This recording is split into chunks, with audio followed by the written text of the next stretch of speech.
given that Galway have already won championships this year in terms of their minor hurlers and in terms of the ladies footballers last week, is there any pressure to try and do a treble this coming weekend? No, look, it'd be nice to, but I suppose, we're our own identity, and while it would be great, I suppose, we're just focusing, I suppose, on our performance here on Sunday. I suppose 60 minutes of football ahead of us, last 60 minutes, I suppose, of the year. And I suppose, we can only control so much going into this game, so we'll be looking at, I suppose, controlling the controllables. Fantastic for Galway to be back in an All-Ireland final as well. It's been a long wait to get back into this level again. What's it like to be preparing now for an All-Ireland final this weekend, given it's going to be new to pretty much everybody? It's exciting times, I suppose. As I said, it hasn't been, we haven't been in Ireland since 2004. But, I suppose, we're just kind of, I suppose, focusing on our performance. But there's a great morale, I suppose. It's brought a great morale to Galway, I suppose, with the Camogie being in the All-Ireland final just Sunday gone. And I suppose us this coming Sunday for ladies football and ladies Camogie and ladies sport in general, I think it has really risen the profile, I think, in Galway of where ladies GAA is at. But it's just, these occasions don't come around too often, so I suppose while you're there you have to make the most of them. I think the teams are very supportive of each other as well. I was talking to Sarah Dervin last weekend ahead of the Camogie final, and she was saying, there was great delight for them to see the Camogie team preparing for a final on the same month as well. So I guess everyone just kind of bounces off each other in the county then. Yeah, definitely. Look, I think the Camogie would have been in the same boat as us. They have got the semi-finals and they've been thereabouts the last few years. So I think we take great, I suppose, motivation and aspiration from what them ladies did last weekend. And you'd have to have huge admiration for them. They absolutely gave everything they had and left it on the pitch. And it just shows you, when you put in enough hard work and you do enough, that you could be fortunate enough to lift that silverware comes on even. Obviously, this is all built on hard work in terms of the way the formers you've been building, because I remember not that long ago watching you play Westmeath in a Division 2 final. You've become a consistent Division 1 team to reaching a final this year, to winning your Connacht title over a very difficult battle as well. Obviously, this has not just happened overnight. This has been a kind of a build of improvement year on year here. It has, and look, success doesn't come overnight. It comes over a number of months and years, if that's the way that you will have to put it. But I think, huge, I think credit for this will have to go to our management team, led by Tim Rabbit, and I think, going back maybe 1 or 2 years, as Stephen Glennon as well. Stephen came in and has really picked Galway Ladies Football up and has drove it on no end. The standards that they have risen has been absolutely massive in Galway, and I think Tim filling the boots this year of Stephen has driven that probably further. His professionalism, the endless hours that they have put in behind the scenes has to be acknowledged, and huge credit has to go to them, because without a management team, you'd be nowhere, and we definitely wouldn't be here on Sunday without the management team. You've put in a really good year to date, even just looking back to the league, and we maybe talk about the exposure of getting to play those Division 1 teams year on year now as well, in terms of improving your own level. But this year you were top of the regular section of the league. You did very well to get to a league final and beaten by a very good Cork team in that final. But that was a good foundation going into the summer, I'm sure, the way that you played for the first 3 months of the year.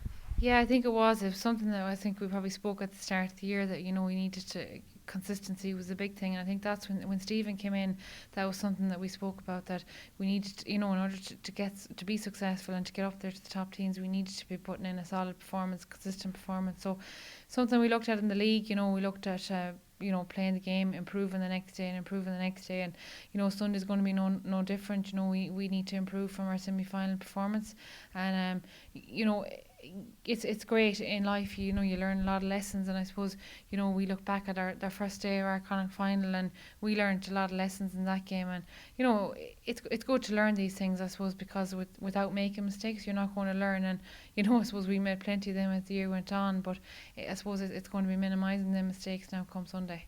Rivalries, they don't just build excitement, but they also maybe build teams up as they come along as well.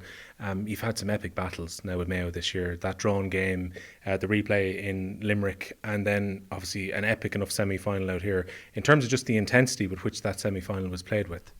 Yeah, no, like it's ourselves and Mayo go back a long time. It's ourselves and Mayo and Connacht, and we know each other like the back of our hands. But they gave us a superb game here and the semi-final stage that I have no doubt that will stand to us come this final on Sunday.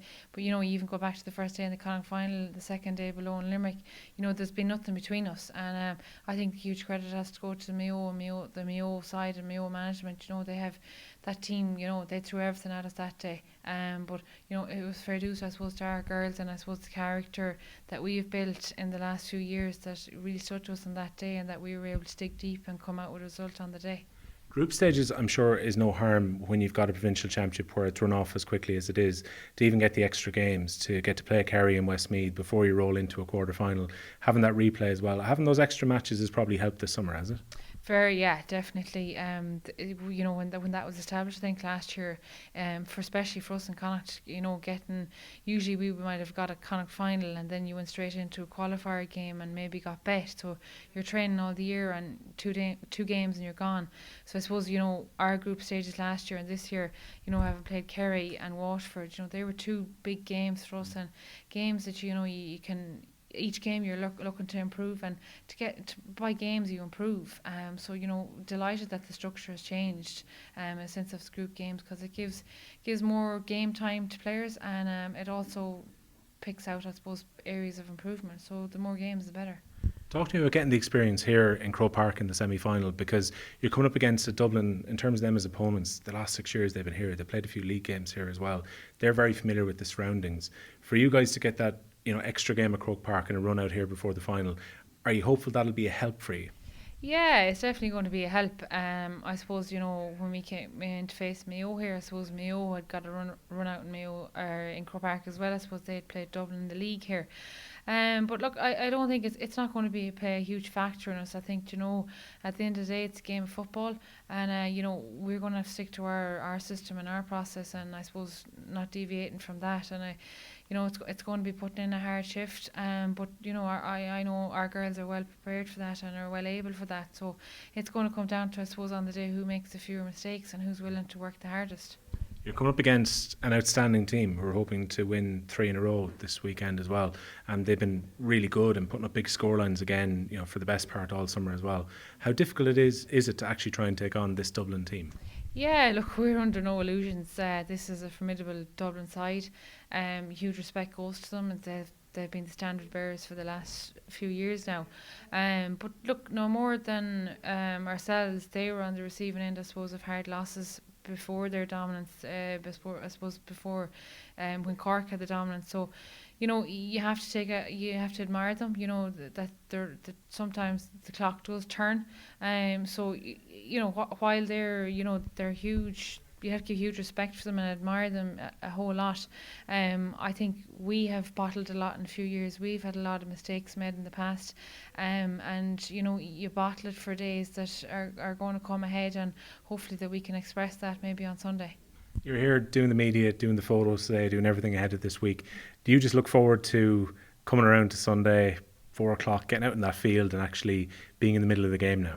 Yeah, for sure. There's parts of it going through this week now that you probably, you can't wait for the game. It's anticipating the game and that, but you kind of just can't wait till that ball is thrown in and the game goes off, because the build-up, I suppose, can be a little bit, I won't say nervous, but the week can feel a bit longer. But as I look, it's great to be in an All-Ireland final.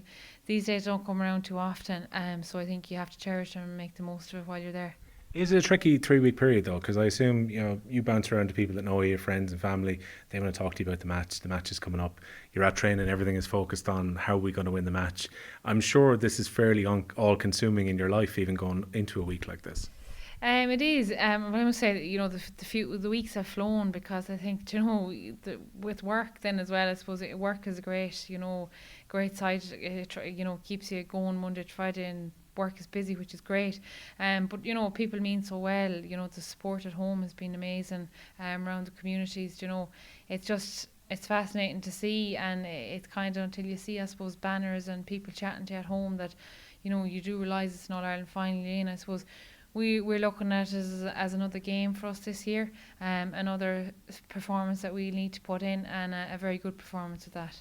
We got to see the maroon and the white on the pitch, and probably helped by the fact that there were fans up for the two Galway teams last week, not just the senior team. I'm sure the hope is, as the aim is to get 40,000 people in here this weekend, or 40,000 plus even, that a lot of people are going to make the trip east of the Shannon and come over for the final this weekend. Yeah, I think I was amazed with the support that we got. Like, we've got great support all year, but the support we got here in the semi-final was amazing. People travelled in their droves, and I can expect Sunday be no different. I think the publicity that LGFA have done, Lidl have done, even our own county board at home and all that, they have put in huge effort in promoting the game and trying to get people up here on Sunday. So hopefully that the message will get out there and that they'll come here to support us on Sunday. Incredible exposure. I was kind of chatting with this with Sinead earlier on about the fact that not just ladies football but camogie this year, where the coverage has been massively increased for them, with the quarterfinals up being on TV. TG Carr have been showing matches all year in terms of the ladies football and across the divisions as well. There's never been a time where ladies sport has maybe been at the forefront as much as over the last couple of years. Definitely not, and that again is huge credit to LGFA and Lidl. They've brought ladies football on no end. Like, from when I started, the game has grown. Publicity out there, people, they know a lot more about ladies football now, which is great, and it's definitely going in the right direction. You look at all the development stuff that's been done in every county is great again, because I suppose there is the whole dilemma of girls you're losing girls as they move on, coming out, I suppose, of secondary school, that gap.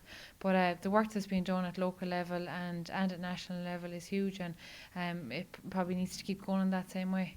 And I'm sure you probably see the role of maybe inspiring the next generation of players coming through as well, because what do you remember the Galway teams of the early 2000s and winning in All-Ireland? Was that maybe an inspiration for you when you were growing up, or how much do you remember those teams? Yeah, no, definitely. And I have the privilege to have tagged out with a lot of them girls. But one thing I do remember is when they were in the All-Ireland 2004, a lot of them were quite young at the time. And, it was one thing that they said that, they probably went into it a bit naive and they won it, which was great. But, that never came around again until now. So it kind of just hits home to me that, as I said, these days don't come around too often. So while we're there, we are going to have to cherish the moment and hopefully make it a memorable one.